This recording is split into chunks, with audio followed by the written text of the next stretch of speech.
మనిషి మనిషిగా జీవించాలంటే జీవితంలో ఒక్కసారైనా సరే గరుడ పురాణాన్ని చదవాలని చెప్తారు పెద్దవాళ్ళు. ప్రతి మనిషికి భయం ఉండాలి. అది దైవభీతి కావచ్చు లేదా పాపభీతి కావచ్చు. ఏదైనా సరే ఆ భయం లేకుంటే మనిషికి మృగానికి భేదం ఏముంటుంది? అందుకే ఋషులు ఎంతో ముందు చూపుతో మనకు పురాణాలను మానవ జాతికి అందించారు. ఈ పురాణాలన్నింటిలో అది చూస్తేనే ఇది చేస్తే పాపం అది చేస్తే పాపం అని ఎక్కువ భయపడుతున్నట్లుగానే ఉంటుంది. దాంతో మనం వాటిని పక్కన పడేస్తూ ఉంటాం. వాస్తవానికి మనిషిని సద్వర్తనలోకి నడిపించాలంటే భయం కూడా అవసరమే కదా. అందుకే మన పెద్దలు అంతగా భయపెట్టారు. గరుడ పురాణంలో అన్నీ ఇలాంటి విషయాలే ఉంటాయి. మనిషి మనిషిగా బతకాలంటే గరుడ పురాణాన్ని చదవాలని చెప్పి ప్రస్తుత ఆధ్యాత్మికవేత్తలు కూడా చెప్తున్నారు.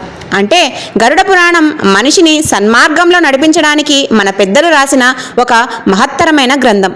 దీన్ని చదవడం వల్ల మనిషి తన జీవితాన్ని మంచి మార్గంలో మలుచుకోవడానికి ప్రయత్నిస్తాడు. అయితే బలహీన మనస్కులు దీన్ని చదవడం వల్ల చలించిపోతారని చెప్పి అందువల్ల ఎప్పుడైనా సరే మృతి సంభవించిన సమయంలో మాత్రమే గరుడ పురాణాన్ని చదవాలని పెద్దలు చెప్తారు. కానీ గరుడ పురాణం ఇంట్లో ఉంటే మంచిది కాదని చెప్పి ప్రచారాలు ఏమాత్రము కూడా నమ్మవద్దని పండితులు చెప్తూ ఉన్నారు. కనుకనే అసలు గరుడ పురాణాన్ని ఇంట్లో ఉండవచ్చా, దీన్ని అందరూ చదవవచ్చా, ఈ టాపిక్ పైన వీడియోనైతే చేశాను. తప్పకుండా ఛానల్ నేమ్ కింద ఉంటుంది, ఒకసారి చూసేసేయండి.